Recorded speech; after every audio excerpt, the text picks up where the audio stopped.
how's it going? This is RLS ASMR.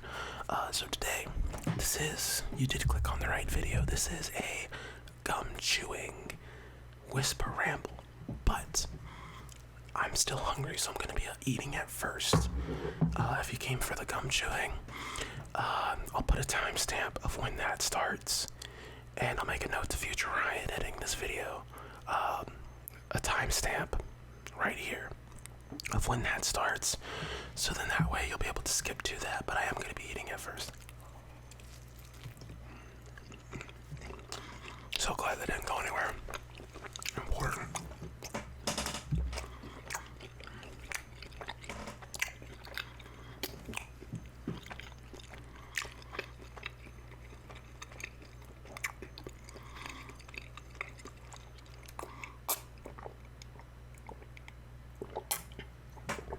It's like quesadilla. I put like lunch meat, ham, and Colby Jack cheese, along with some hot sauce, but now I'm regretting the hot sauce. It's only sriracha. But, you know, okay. So, what I'm gonna do, try and keep an eye on the time here. But also, I will be going over, I've written some notes, so I'm looking down. Also, today's video is on my webcam, on my laptop. So the video quality, if you're wondering why the video quality is different, that's why.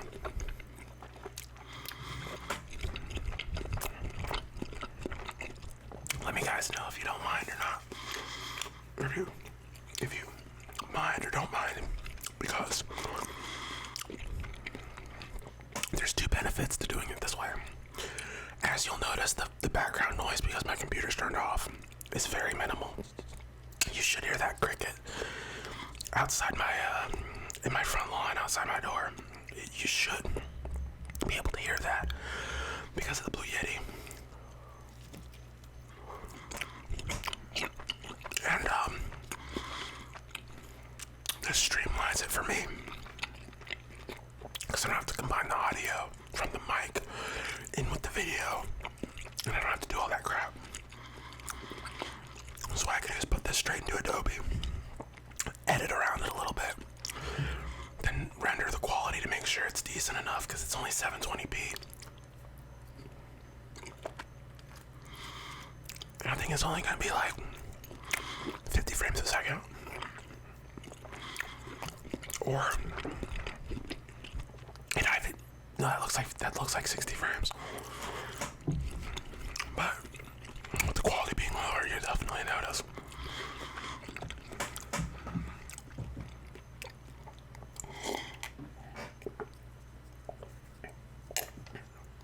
This is just some flavored water. It kind of tastes like Mountain Dew a little bit, but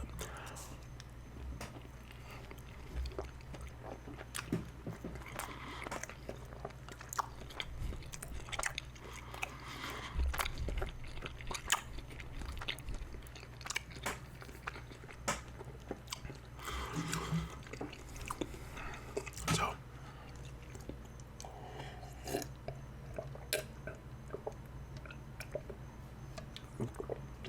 with that out of the way, let me go ahead and get to the topics that I have on my beautiful laptop. So I have did I mention in a previous video? See, I don't remember what I mentioned. The sriracha's getting to me. I shouldn't have put hot sauce in it. I'm not a hot sauce guy. I like sriracha, but it's off-brand sriracha, so it's more spicy than normal sriracha. Anyways, here we go. So, I may have mentioned it or not, but I think I did, that I've been on this new medicine, and I'm going to actually get my next injection today. Today is the July 18th. I believe I'm going to have this video should go up this Friday. which will be the 21st. So I'm recording on Tuesday for it to go up Friday. I'm gonna get my next injection today. So basically, it's this new medicine that's just, well, it's new to me. It might be around. I've been around for a while, but effectively, if you've been here a while, you know that my condition is about like inflation. So the more inflation, the more in pain I'm in. The crux of this medication is that it lowers inflammation, which all medication that's gonna help me, that's gonna be its main objective, is lower the amount of inflammation. So that's like, if I'm gonna give you a synopsis, a TLDR, that's what it does. So I'm gonna go up there. It's like a 2-hour infusion. It takes a really long time to get it into my blood, and then they do a 2-minute flush through the IV of just saline to make sure that all the medication goes into my bloodstream and there's none left like in the tube.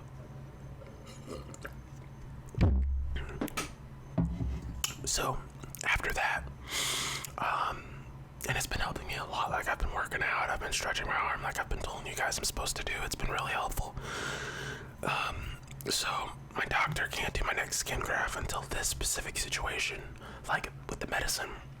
I've been on it for a while because you don't want to do surgery on someone who's just undergone this type of medication. That's what he told me. And I'm assuming that's to avoid complications. Maybe with anesthesia, or I don't know, but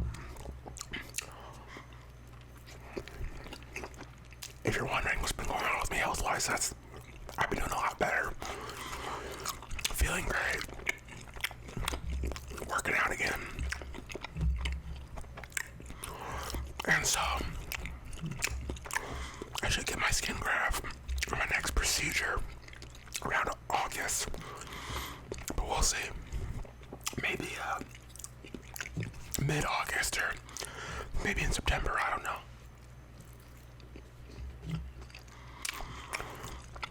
The sooner the better. And now I have sriracha in my lap and no napkins. My life is crazy. Anyways, so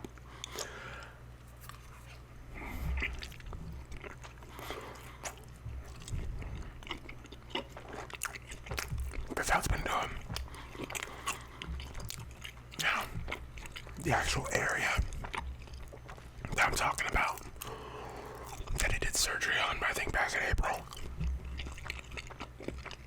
Since getting that done, it has decreased in size, like a lot.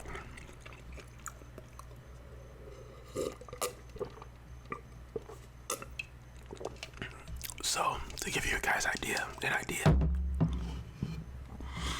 the area that he cut from was on my side, from my stomach, and he had to cut down to like past my hip, but on my like the quad part of your hip. So not like, you know, directly on the side of your hip, but like a little bit further up on your quad, that sort of area. He had to cut that down. When he originally cut it, it was about, I think, this big. And I know that looks really big, but now it's about that big. So it's decreased in size by a lot. And that's just sort of the natural healing processes of the body. You know what I mean? It's kind of crazy.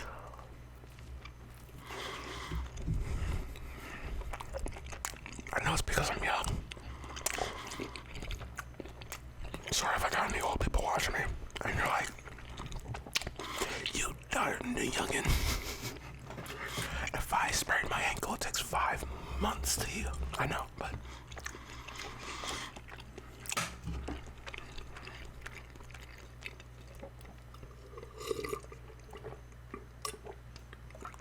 you know, my dad tells me, he's like, he always tells me when you get older, the healing process is gonna take a lot longer. I know he told me he tweaked his shoulder at the gym. My dad's only 59. He's gonna be 60 in December. But he told me that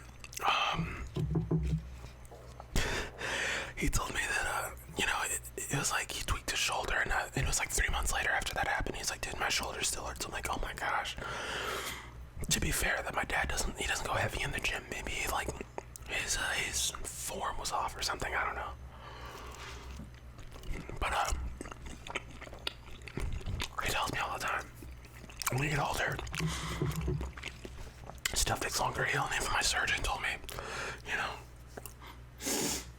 the best time to get all this stuff done is when you're young, because when you get older, it's gonna be a lot longer to heal. So I'm actually really surprised, and you don't realize how elastic skin is. You know, people tell you that like skin has this elasticity to it.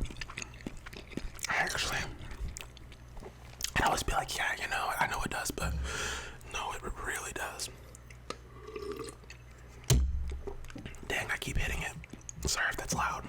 Anyways, so upcoming plans, you know, I've been working out and stretching my arm to regain mobility, hanging out with friends. I hung out with a friend of mine recently.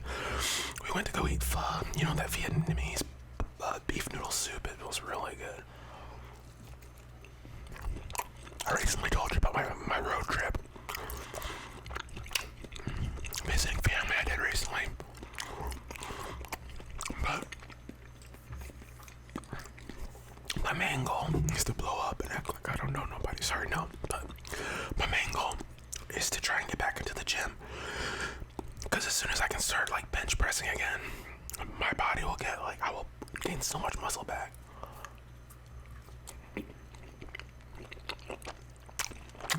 It'll be insane.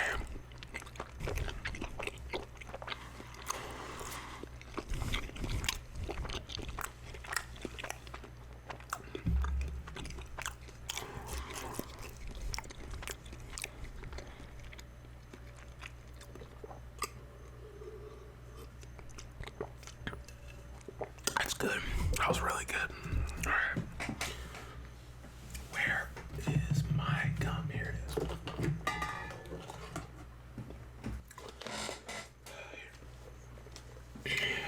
Good old extra gum. Because I'm extra, you know, all those Instagram baddies, like, I'm just extra.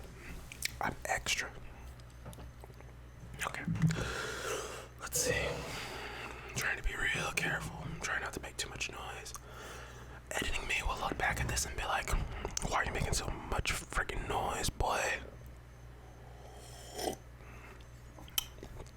This is a mug that my friend bought me. I love it. It says my brain has too many tabs open. That's what it says. Maybe you can get a better look.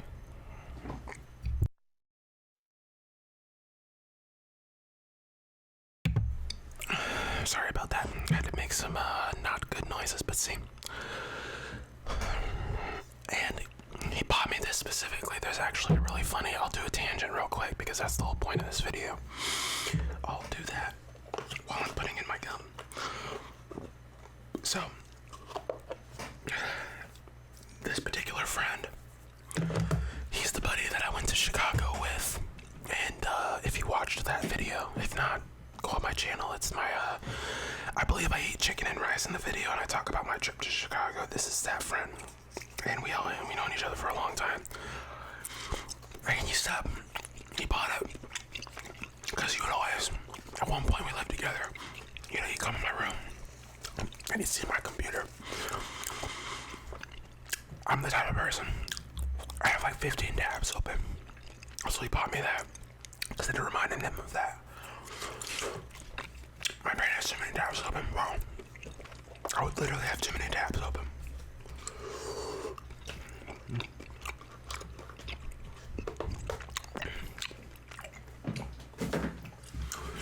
So, that's the reason. I'm gonna chew this for a little bit.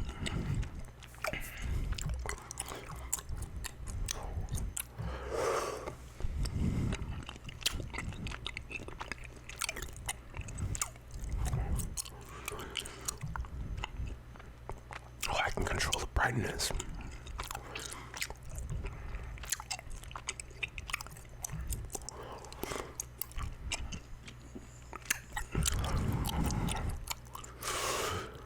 It's still spicy.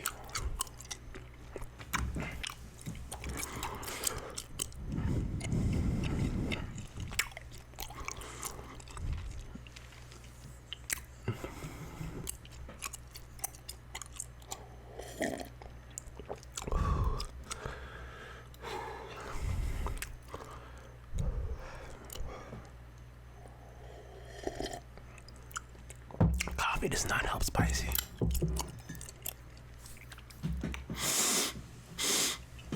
Now my nose is running, that's how spicy it is. I really don't do spice, guys. That was a bad decision. I'm gonna pause the video real quick. And I'm back. So,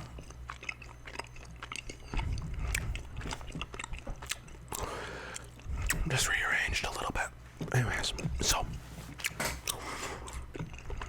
next thing I want to talk about, which will be the last thing I'm going to talk about, is the TV show I mentioned in my last video, or one of my last videos.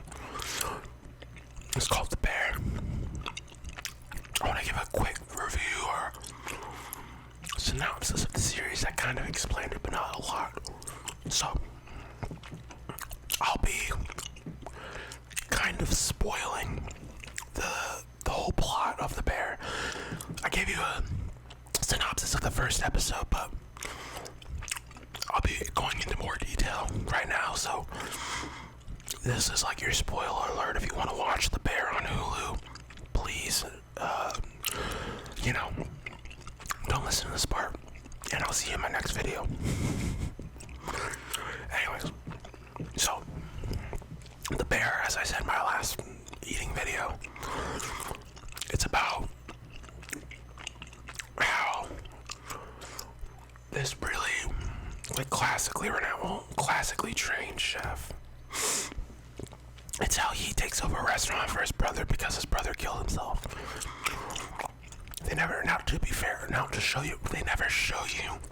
They just say, casually, oh, he blew his brains out on the bridge. This takes place in Chicago. And you're like, oh, he went over an overpass and blew his brains out. You find out later he was addicted to painkillers. And you also find out later the reason he's addicted to painkillers was because of how stressful taking care of the restaurant was. Now, I don't know the actor's name, but the brother, his name's Mikey. The main character's name's Carmen.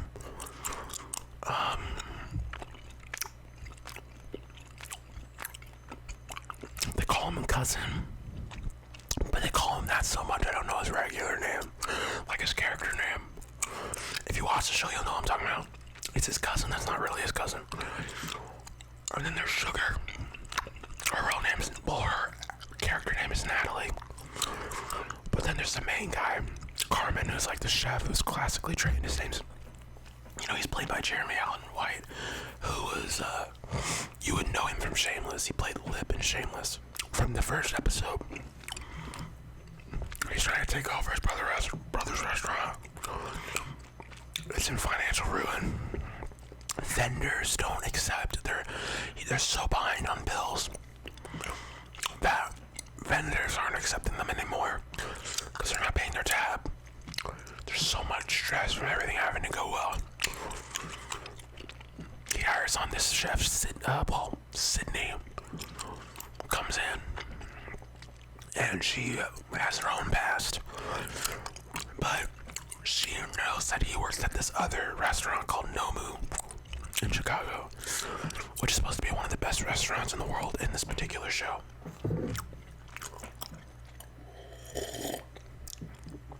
And so he's coming from there, working for his brother's restaurant. Everyone's telling him, like, you're crazy, you need to sell this too. They call him Unc in the show, and I forget what's his name, Cicero? I want to say his name's Cicero. They always call each other Unc, cousin, all kinds of like names. They use nicknames. That's why I don't remember character names, because they don't until season 2, until the end of season 1. You don't really know a lot of people's names. Well, they save their names. But friends, they call Carmen's sister Sugar. I didn't even know her character name was Natalie until season 2. That could be on me, but I think that was like on purpose. I don't know. The overall plot in season 1 is basically like him trying to get the restaurant together. And then season 2, I don't remember a lot of details because I've been watching it over, you know, I've been watching it over the course of like, I want to say the last 3 weeks. I'm not remembering every detail, but I'm mentioning key moments that are basically spoilers. I'm trying to think. So, the next thing, the major thing is like, okay, that I remember. I'm skipping a lot of details. Oh, well, here's something that happened in season 1. Carmen's trying to revamp stuff. They're trying to get everything to go, like a to-go system where people can like order online and get that set up. Well, while Carmen's trying to go through a lot of stuff, he's going to AA meetings, and he's going to AA meetings because his brother was addicted to painkillers, but he's trying to emotionally work through and share, like, he's trying to go through and like share his feelings about his brother's passing. He's working through the emotional turmoil of losing a loved one. And in doing that, he's uncovering a lot of like PTSD type stuff. Because they show a contrast between back when he worked at Nomu, this guy over his shoulder talking shit about him and talking down to him like, you're nothing, you should be dead. You know, why are you so slow? You're going so slow. Why are you so crap? But they use that, in my opinion, they use that in the show to kind of show you why he's such a good chef.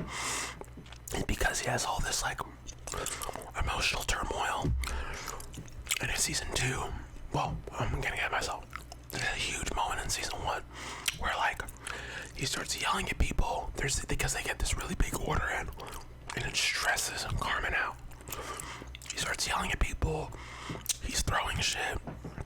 He knocks something out of this dude's hand he's been working on for like, he's trying to perfect desserts. He's the dessert guy of the restaurant. And Carmen completely like, he doesn't spit in his face literally, but it's like a spit in the face where like he knocks his food out of his hand. He's like, I don't give a shit, or something like that. And it's such a spit in his face. He leaves. Sydney leaves. Sydney calls him like a piece of shit, who's supposed to be his like right hand guy. You know, she's a woman, but like the sous chef to him or whatever. Well, a few episodes past that, and then he's like, he gets his shit together, brings her back. There's so much debt in the restaurant, but they find the money. They find the money that they like, that this guy, so his brother was getting money loaned to him by Unc, because he's like this rich millionaire or whatever. Well, they find all that money in tomato sauce cans, and the reason why that's funny is because it's a family recipe that they make like a special pasta or whatever. So then he says, remember the family, he leaves his brother this note. Carmen's brother leaves him this note that's like, his saying, and what's really cool, this whole show, they have this really cool saying, let it rip. In my head, I'm thinking of Beyblades, you know, Beyblade, let it rip. But whenever he says like, hey, let's fucking go, or let's do this shit, he says, let it rip. So he writes him this, I love you, dude, let it rip. He's like, I love you, bro, let it rip. Something like that. And it's really endearing. Like, it's a really emotional show. I'm skipping over a lot of details because I don't remember, but it's a really good show. I would suggest all of you watch it if you like Shameless, if you like dramedies or drama comedies, anything like that. You would really like this show.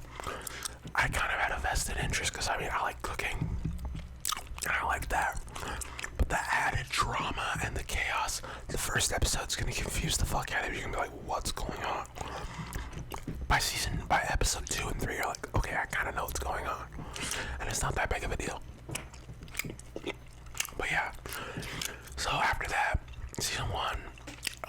They get back together. They find the money. Season 2 is that the whole point of season 2, they're revamping the restaurant. Now, throughout the whole season 1, Carmen's cousin, the guy he calls cousin, is emotionally volatile. He's trying to run the restaurant. He's causing problems. He's a very volatile guy. Carmen sends him to the restaurant that he worked at because he wants him to learn discipline, respect, and become more centered.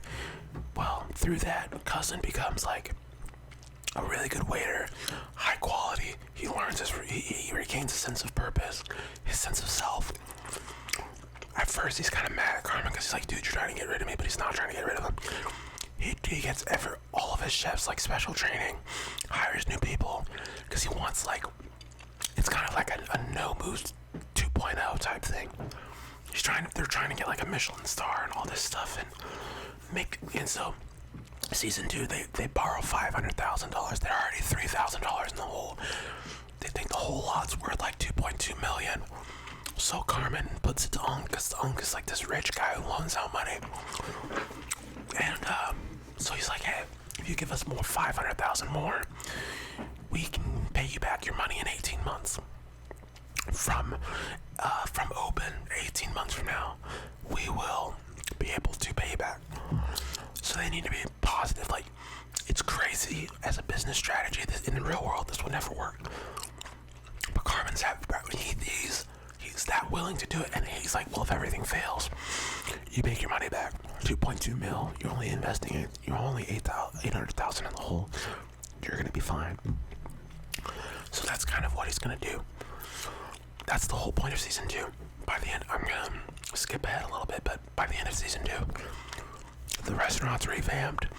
He actually was getting into this relationship with this girl that he knew from his past. Her name's Claire. And it's so heartbreaking because you're rooting for him. She's a good force in his life. He's making him happier.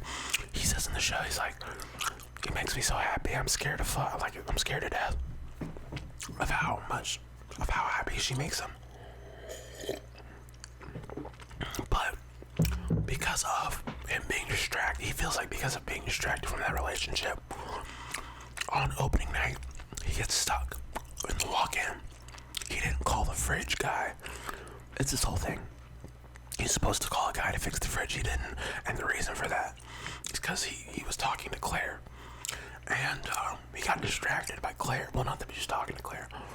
Claire calls him and he gets distracted. He blames that on his relationship. But Claire, when she calls him, leaves a voicemail. This is the end of season 2. So Claire, at the end of that,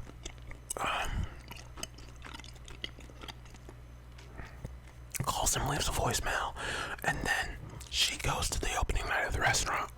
He's in there for 3 or 4 hours at the end of service. They can't get him out. And then Claire, so he's talking to one of his chefs, and he's like, I don't know if I deserve being in a relationship because he basically, I'm dumbing it down, but he basically says he shouldn't let things distract him from being with his team because it's the most important thing, because everything he has riding on it. And he kind of he's talking in a self-deprecating way, not in a accusatory way, but Claire goes back to see him, but he doesn't know because he's on the other side of the walk-in. And then Claire goes up to switch places with the chef. And he starts saying I shouldn't be in a relationship. That doesn't matter. I should just focus on my work and stuff. This relationship it's distracting me too much, and I don't need it. But he's just kind of working through his feelings. That doesn't actually mean that, And then Claire hears that, and she's like, I'm sorry you feel that way, Carmen. And then you're like, oh no, because you think they're gonna break up. And that's the end of the episode, and I'm like, what the fuck? Why did it end there? So then he listens, but this is the worst part. He listens to the voicemail, and she's talking about how much she loves him. Well, she's talking about, I'm really glad you're alive. And then it's this long spiel of all the good things, all the good emotions. And then at the end, she says, I love you to him. And he drops his phone, and then he kind of cowers his head, and he's like, what did I do? Type of thing. And then it's fade to black, and then that's it. And I'm like, bro, why this show had me in my feelings. You guys have to watch the show. I spoiled like season 1 and 2, but if you're still interested in watching all the stuff in between I didn't get to, I'd recommend it.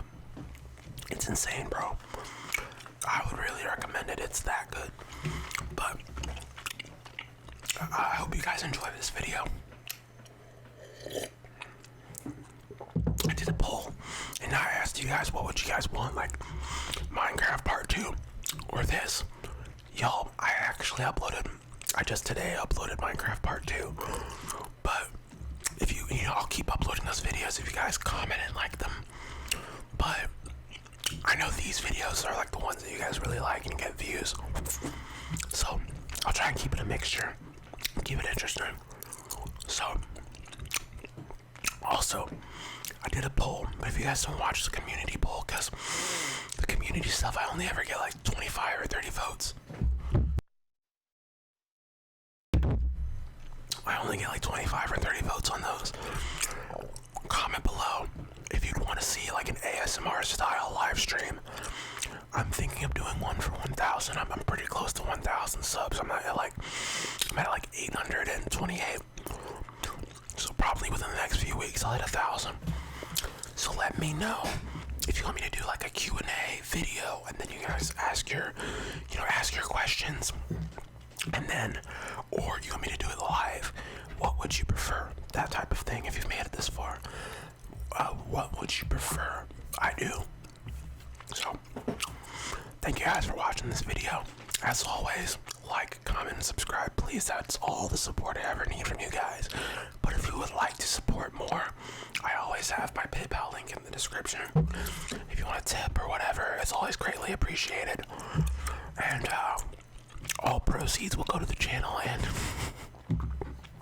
my goal is I really want to get like a professional camera and upgrade all my stuff, because I have a decent mic. I could get a better mic, but I want to get like a high quality camera, because this is what I'm probably going to be doing. This kind of quality is probably what you can expect for like an ASMR live stream. But whenever I do like a gum chewing whisper, or honestly an eating video, I might stick with this, because it's easier for me to edit on my editing program and all that. But okay guys, thanks so much for watching, and have a good rest of your evening and night, and you guys have a good one.